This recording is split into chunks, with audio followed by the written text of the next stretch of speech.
Hello and welcome. Before we start, a quick quiz for the car enthusiasts. Now, in the thumbnail that I had shared, there are 5 cars in the picture, but I have blurred out car 4 and 5, that is the black and the white car. Can you identify these cars from their silhouette, their lines, their design? Put your answers in the comment before you watch this video, and let's see how many of you can figure these cars out. Alright, so here's what's going to happen today. I'll walk you through all of the cars in my garage in just 2 minutes. And I'll tell you what role does that car play in my garage and what I like and dislike about them.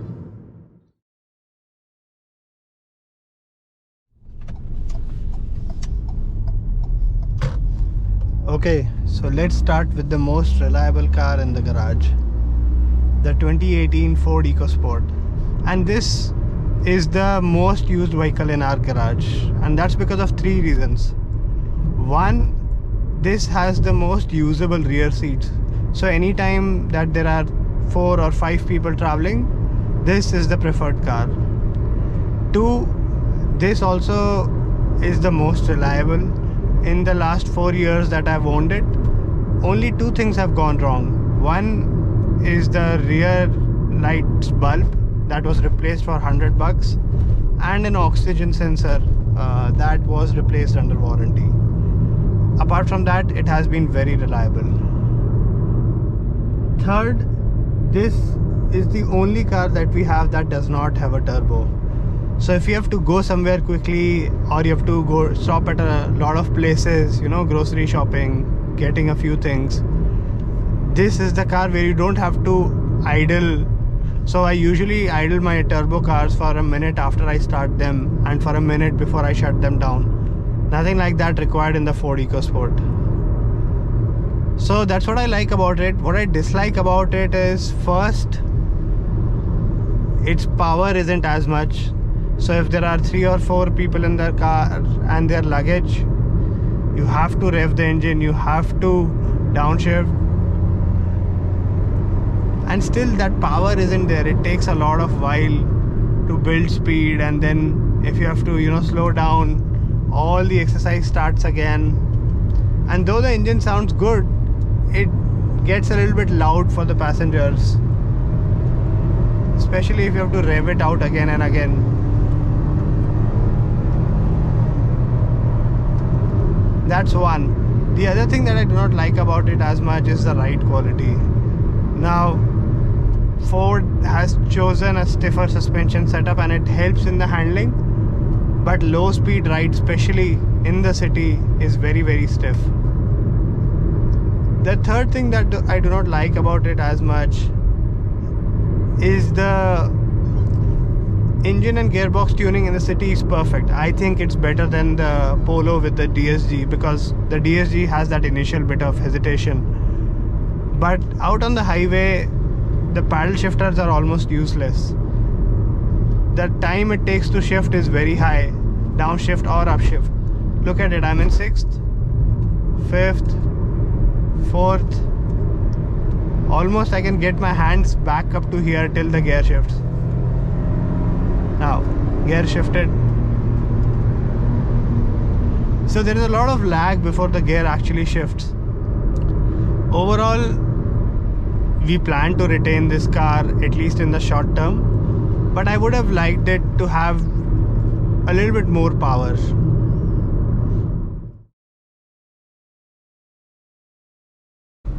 Okay, let's move on to the next car.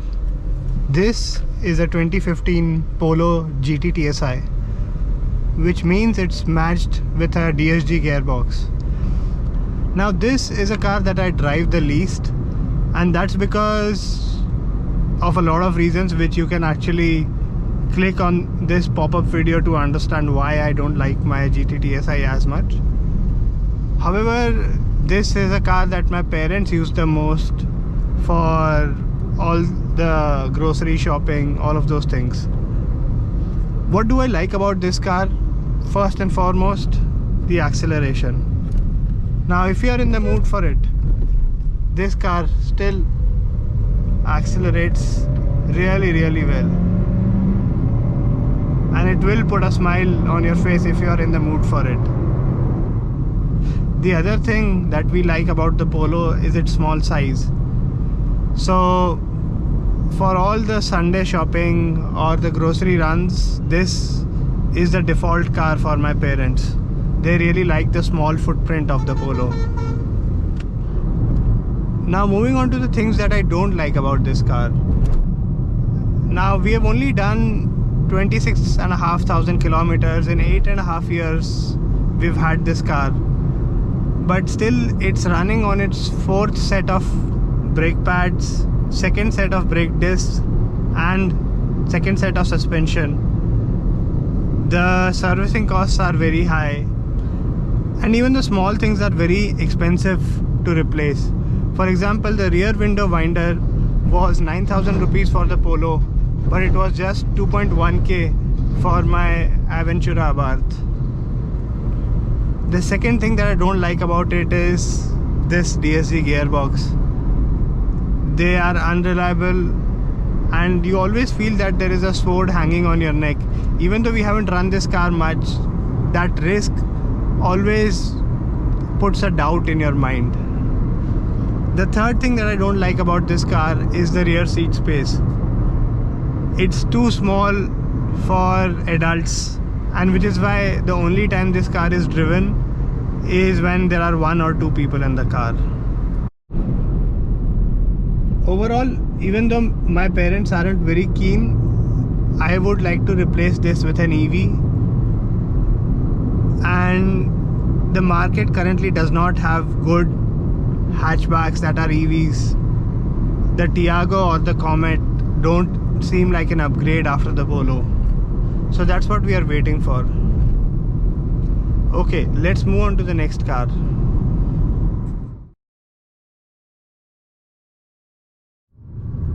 This is an Avventura Abarth.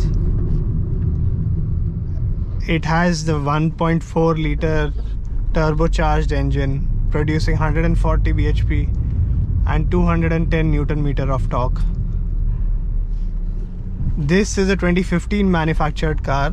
It was registered in 2017 by the first owner, and I got it in 2021 November. When I got it, it had done 19,000 kilometers, and I've driven around 8,000 more since then. And actually that's the issue with it. We don't have a set role for this car in our garage currently. What I love about this car, 3 things. First and foremost is the engine. Now I've driven the Virtus and a used 320D with a very strong intent to buy the car. However, when I come back to this car, I just can't justify spending 4x or 6x the money for a slightly better rear seat experience and maybe a little bit more power. This is smaller, nimbler, and it's perhaps as exciting to drive. More importantly, if I switch to a Virtus or a Verna, I would lose out on this amazing steering, this hydraulic steering that has so much feel and feedback compared to the electronic steerings of these cars. And the third thing that I like about it are the brakes. Very on point, very, very on point. You have confidence on exactly where the vehicle would stop. Okay, moving on to things that I do not like about this car. First and foremost, the practicality of it. The rear seats are small. The front seats also, for some reason, I feel are the least comfortable amongst all the cars that we have. That combined with terrible fuel economy if you drive it hard, and a very small dealer network, it's a very compromised vehicle, so to speak. The second thing that I don't like about this car is, though the engine is excellent, I would have liked it a little bit more if it were happier when you rev it a little bit hard. It's great till 4,500-5,000 RPM. After that, it becomes very loud, it doesn't sound very good, and there isn't a lot of power in that part of the power band. Overall, as this car currently does not have a role, I'm planning to sell this car because it sits idle 25 out of 30 days, and those 5 days that we drive it, 3 or 4 times is because we have to keep the car running. If you are someone younger who has the time to go on drives and enjoy it with, you know, 1 or 2 people at max, such an excellent car, such an excellent car.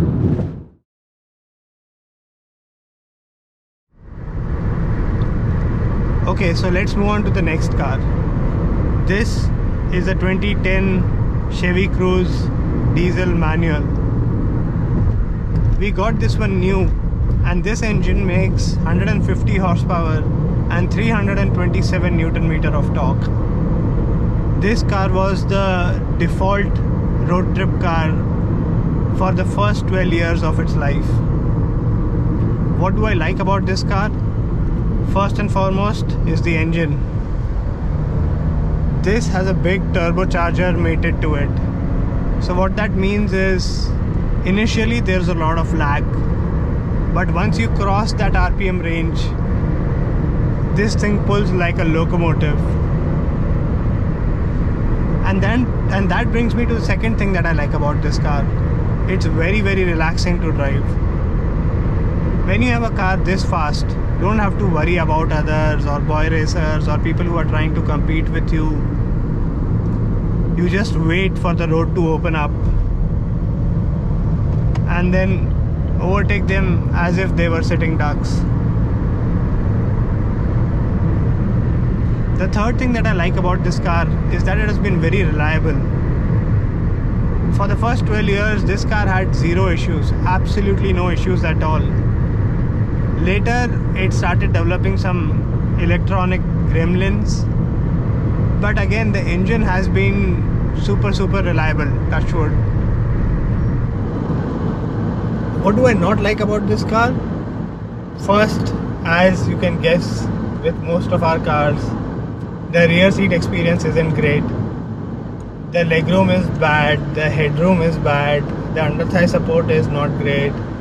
So overall rear seat experience is not befitting a car in this range. Second thing that I don't like about this car is the ground clearance. This is a proper sedan, and if you have 3 or 4 people in the car, it will bottom out at speed breakers that you wouldn't think it would. It also restricts the number of places that you can take this car to when you take it on a road trip. But overall, a diesel manual fun to drive sedan is a recipe that's no longer served in the market today, and we are struggling to replace this car. It's past its prime, but there is just no alternative to it.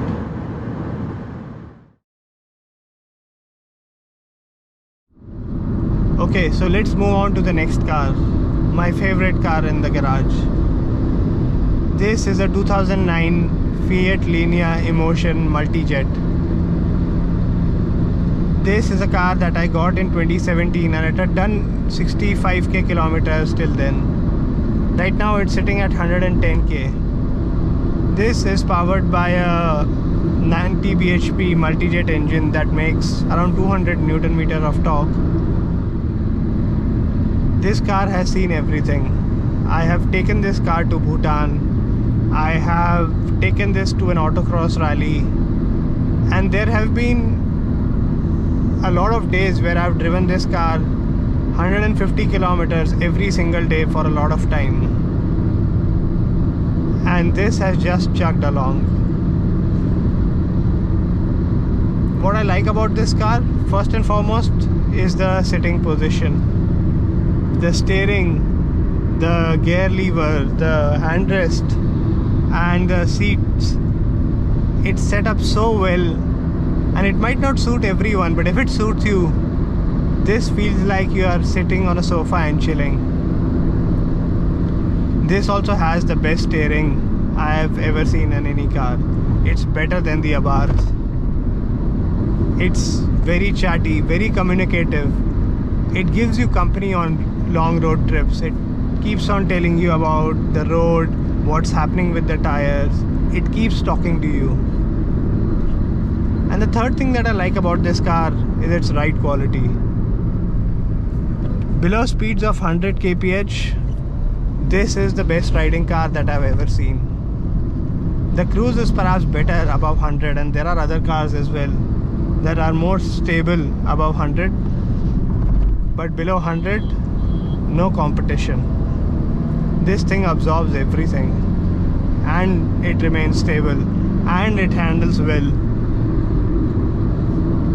What I don't like about this car is just one thing, that is its electronics.